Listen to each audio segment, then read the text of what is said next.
Hey again, it's Mr. Lum, and today we're back doing more acid-base chemistry and talking about Bronsted-Lowry equilibrium reactions, or acid-base equilibrium reactions. So here is a equilibrium reaction here with hydrofluoric acid plus SO3 2-, and it forms an equilibrium with fluoride ions and HSO3-. So what we see here is this is an equilibrium reaction, and the Bronsted-Lowry definition says there's an acid and a base on both sides of the equation. Unlike the Arrhenius definition, which says an acid and a base are going to be making salt and water. This is a little bit different. It's an acid and a base are going to make a different acid and a base. So let's take a look at which ones are the acids and which ones are the bases in this equation. So we see here in the Ford reaction we have HF becomes F. So again, since HF is becoming F, it is losing a hydrogen, or in other words losing a proton, and since it loses or donates a proton, it is a acid. Okay, so this is a acid because it donates.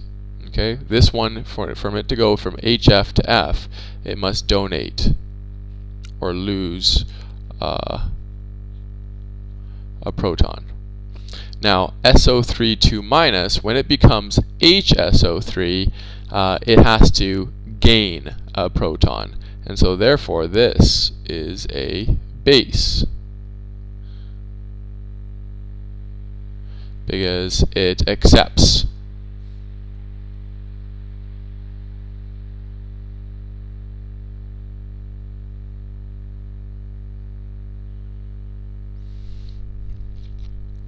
So again, HF donates a proton, and SO3 2- accepts a proton, and that which makes this one an acid and this one's a base.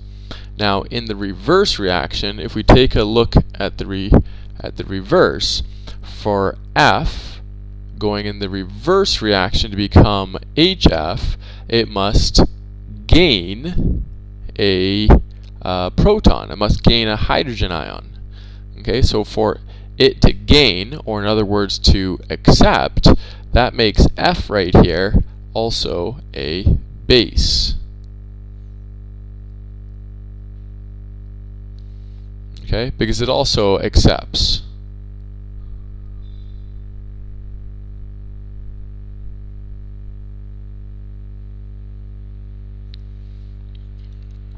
Now for HSO3- to go in the reverse reaction, okay, so HSO3- is in the reverse reaction becoming SO3 2-, it has to lose this hydrogen, and so it loses it or donates it, and therefore this is a acid. It is an acid because it donates.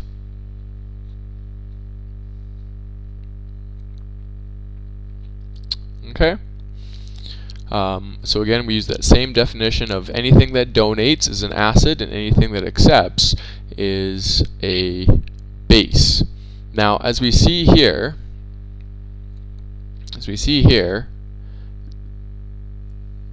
this is a pair right here, and it has an acid and a base, and they only differ by one proton right here.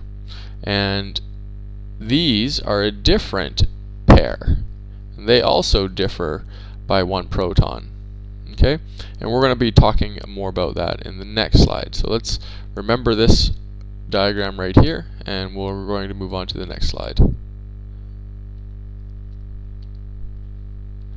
Okay, now when you have pairs like that, like the last two pairs that we saw, we call them conjugates. Okay, or a conjugate acid and base pair. Now they're chemical species that only differ by one proton. Okay, so a conjugate acid has an extra proton and a conjugate base has one less proton. So here's another equation right here. of acetic acid, and water. Sometimes instead of called acetic acid, it's called ethanoic acid, and it's put into solution, put into water, and it becomes CH3CO minus and H3O plus. So let's take a look at this one. So CH3COOH becomes CH3COO. So it loses this hydrogen, or in other words, it donates that hydrogen. So since it donates that hydrogen, this is a acid because it donates. Now, this one, to go from H2O to H3O plus, it has to take on, it has to accept a proton. So since it's accepting a proton, that makes this a base.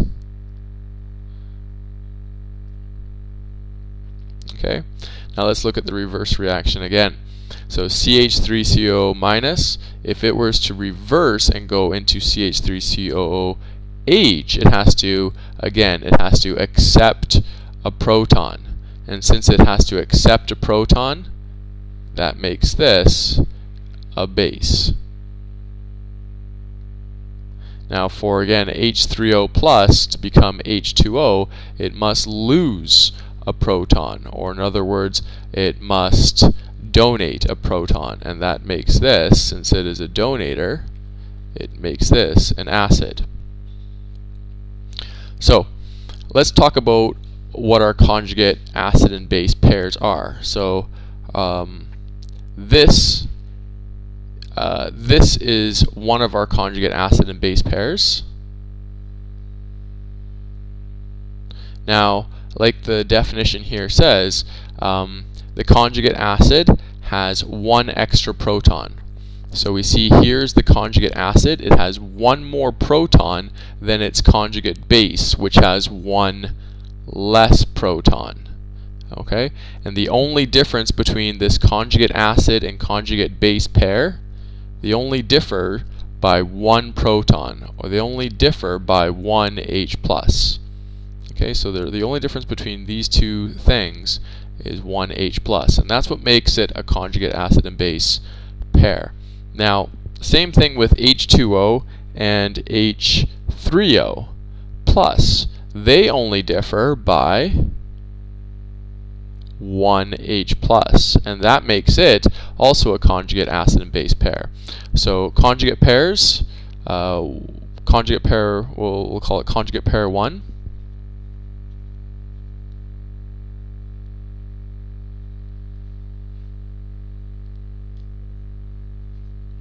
Conjugate pair 1 would be these two, CH3COOH and CH3COO minus. Now, a little spelling mistake. And conjugate pair 2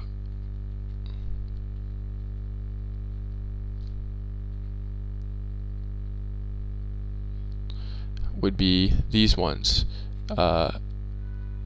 H2O and H3O plus. So here's one conjugate acid and base pair, and here's our second conjugate acid and base pair. Now let's take a look at the problem on the page that on the last page. On the last page we had HF and SO3 2 minus, and that formed an equilibrium with F minus and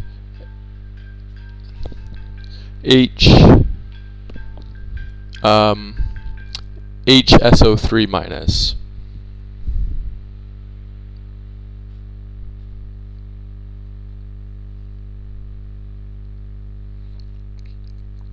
So since HF and F minus only differ by one proton, these are a conjugate pair. So this is a conjugate pair, and this only differ by one proton as well, and this is a conjugate acid and base pair as well.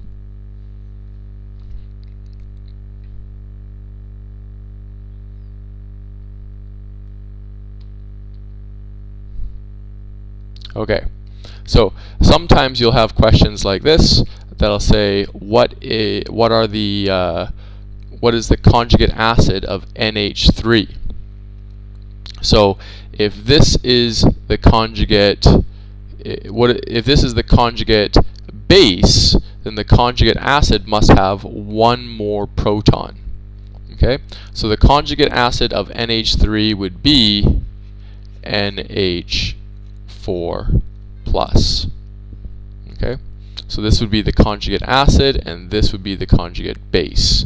Now, if I were to ask a question of what is the conjugate base of NH3, well, this would be, that means this is the conjugate acid, and you'd have to come up with a conjugate base, which would be one less proton. Okay, so one less proton would be NH2-. So this would be the conjugate base, and this would be the conjugate acid. This would be the conjugate acid. This would be the conjugate base. Now, which one of these are the conjugate acid and conjugate base pairs? So write down, you try writing down and figuring out which one is the acid and which one is the base for these 4 different species. So try putting the video on pause and write that quickly, and then play to see if you get it correct. Okay, hopefully you did that. And what we see here is H2S has to lose a proton in order to become HS. Since it loses a proton or donates a proton, it is a acid. And for CO3 minus 2 becoming HCO3, it has to gain a hydrogen or gain a proton, and since it's gaining or accepting, that makes this a base. And again, in the reverse reaction, HS right here has to gain a hydrogen in order to become that. It has to accept the hydrogen, so that is also makes this one a base. And the other easy way to think about it is that if this is a conjugate acid, that must make this the conjugate base, and then that would make this one also the conjugate acid. Okay, so your conjugate acid and base pair are 2 species that only differ by 1 hydrogen. So this H2S and HS, the only difference between these 2 are that they are 1 proton difference, or 1 H+ difference. So that is one conjugate pair.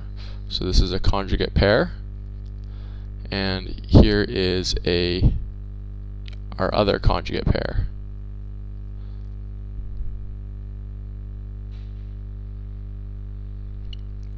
Okay, so those are our 2 conjugate pairs.